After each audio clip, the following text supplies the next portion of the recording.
Natigilan ako nang may mag-add sa akin na talaga namang pamilyar ang profile nito. Lumaki ang mata ko nang makita kong mama ni Jackie. Agad ko itong inaccept na agad naman akong binidyo call ni Tita Luisa. Hello po tita, kamusta na ako kayo? Mabuti naman Utoy. Ikaw, kamusta na? Ayos naman po tita. Tagal na din na natin hindi nakapag-usap tita. Ay, oo. Mahabang kwento, Utoy eh. Siya nga pala.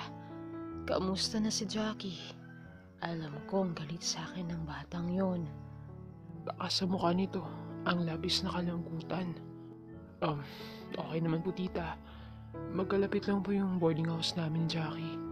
Tita, gusto niyo po bang tawagin ko siya? Ay, huwag na, Utoy. Gusto ko rin humingi ng pabor sa'yo na kung po pwede, huwag mong sabihin sa kanya na nagkausap tayo. Oh, bakit naman po tita? Sigurado po ako matutuwa yan kapag nalaman niyang nagkausap po tayo. Tsaka miss na po kayo nun eh. Alam ko pero mas makakabuti sa kanya itong ginagawa kong paglayo, Utoy. Alam kong mahirap intindihin pero bilang ina ni Jackie, wala akong ibang hangad kundi ang protektahan siya. Po, hindi ko po maintindihan tita eh. Basta, huwag mo naguluhin pa ang isipan mo, Utoy. Malaman ko lang na nasa maayos ang anak ko'y panatag na ang loob ko. Lalo na't alam kong nandyan ka para sa kanya. Nakita ko pala yung video ng sayo ninyo ni Jackie. Masaya ako at unti-unti nang natutupad ng anak ko ang mga pangarap niya. Salamat, Utoy ha. Salamat sa suportang ibinigay mo sa anak ko. Oo naman po tita. Huwag po ako mag-alala. Hindi ko po bababayaan si Jackie. Nasa mga mabuting kamay po ang anak ninyo tita. Itinaas ni Vice ang mga palad upang makita sa kamera. Ang mga kamay na ito ang poprotekta sa kanya. Gagamitin ko pa mga kamay na to para maging masaya siya. At ipinapangako ko po tita na ang mga kamay na to kailanman ay hindi mananakit sa kanya. Maraming salamat sa iyo, Utoy. Kahit papano napanatag na ang loob ko. Sana tuluyan na kayong magkamabutihan ni Jackie. Oo. Bakit yun naman po nasabi yun tita? Kitang-kita sa mga mata ninyo habang sumasayaw, Utoy. At hindi yun may pagkakaila. Tama ba ako? Nakaramdam ako ng kaunting pagkailang sa mama ni Jackie. Wala na yatang dahilan para itago ko pa ang nararamdaman ko para sa anak niya. Mahal ko po si Jackie, tita. Hindi ko lang po magawang aminin sa kanya kasi natatakot po akong baka hindi kami parehas ng nararamdaman. Naduduwag po ako, tita eh. Alam niyo naman po ang pagkatao ko, di ba po? Otoy, anak. Kung meron man akong gustong makatuluyan ni Jackie, ikaw yun. Kahit sino ka pa, o kahit ano ka pa, alam kong malawak ang pag-iisip ng anak kong yun. Kaya alam kong maiintindihan ka niya. Kaya huwag kang panghinaan ng loob, ha? Salamat po, tita. Pinatatag niyo po ang loob ko. Abay, dapat lang. O siya, sige na, Utoy, at magla-log out na ako. Ingat kayo ni Jackie, ha? Pagkatapos namin mag-uusap ni Tita Luisa, naiwan sa akin ang palaisipan kung bakit ayaw nitong ipaalam kay Jackie ang naging pag-uusap namin. Mabilis na lumipas ang araw.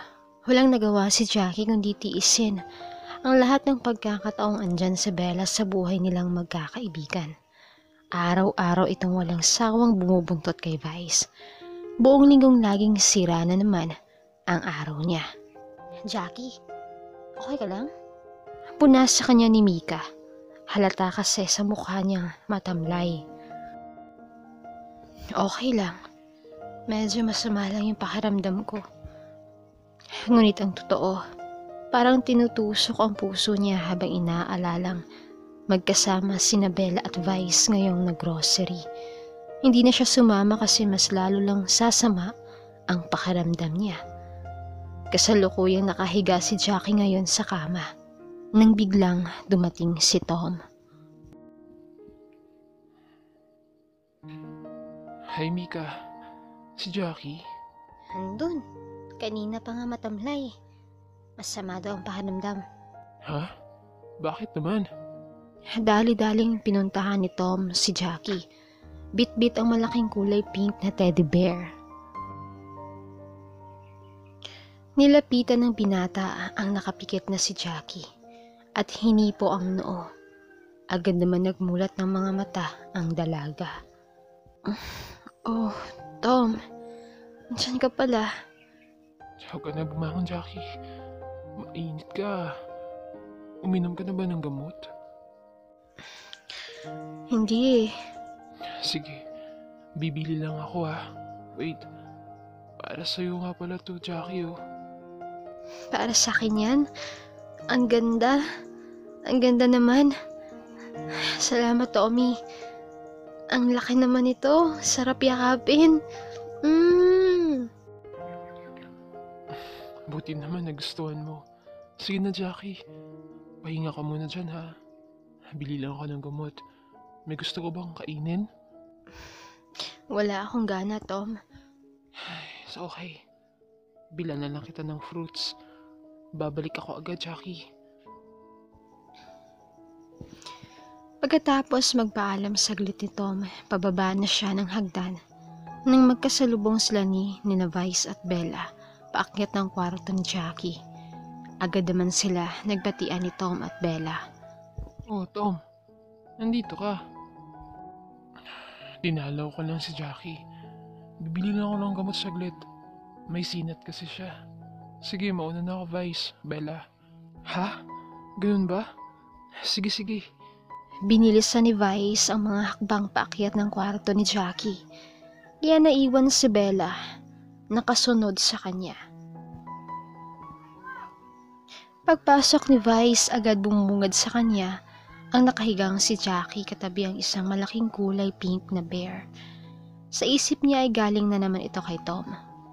Ngunit hindi niya na ito pinansin ang selos na nararamdaman niya dahil mas nangingibabaw sa kanya ang pag-aalala. Jackie, ba't hindi mo ako tinext? Masama pala pakiramdam mo. Okay lang naman ako.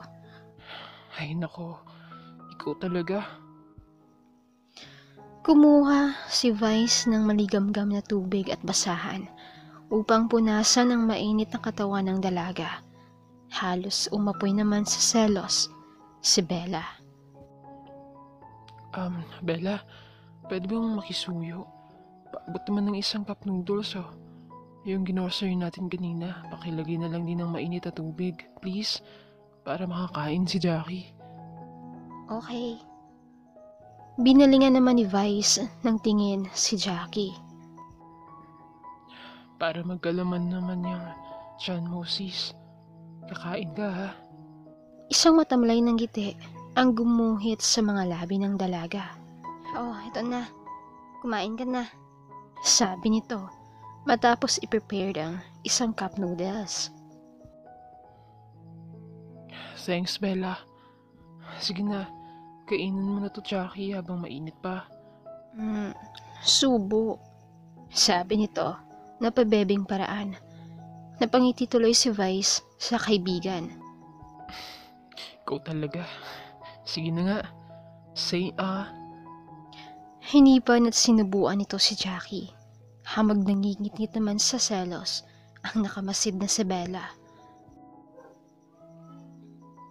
Sinadya ko talagang magpasubo kay Vice kasi alam kong nandyan si Bella. Kahit papano, makabawi man lang ako sa mga pang-aasar at konsumisyong idinulot niya sa buhay ko. Feeling ko kotang-kota na ako sa pan-aasar sa kanya ngayon kasi alam kong selos na ito sa akin. Ang bad ko talaga. Pero buti rin yun sa kanya. Masyado kasi siyang mapapel. At gusto pa yata nitong palitan ng posisyon ko. Kala mo, Bella, magpapatalo ako sa'yo? No way! Gusto mo ng asaran? Ibibigay ko yun sa'yo. Hanggang sa sumuko ka. Pagkatapos kong kumain, ay dumating na si Tom. Agad akong pinainom ng gamot. Siguro naman gagaling ka na niyan, Jackie. Ang dami mong nerves eh. Medyo okay na ako. Buti naman kung ganun, Jackie. Gusto mo kumain ng orange? Ipagbabalat kita. Sige. Thanks, Tom. Sis, pwede bang dito ka matulog mamaya? Saglit na natigilan si Tom sa ginagawa, sa narinig. Ngunit naggibit-balikat na lang ito at ipinagpatuloy ang pagbabalat ng orange. Sige. Ihatid ko lang tong pinabili namin ni Bella tsaka yung pinabili mo pala, lagay ko na lang dito ah. Babalik ako mamaya, Jackie. Hindi maitago ang tuwa sa puso ko na makita ko ang mukha ni Bella na halos hindi maipinta. Alam kong asar na ito sa akin. Mission accomplished, sabi ng isipan ko.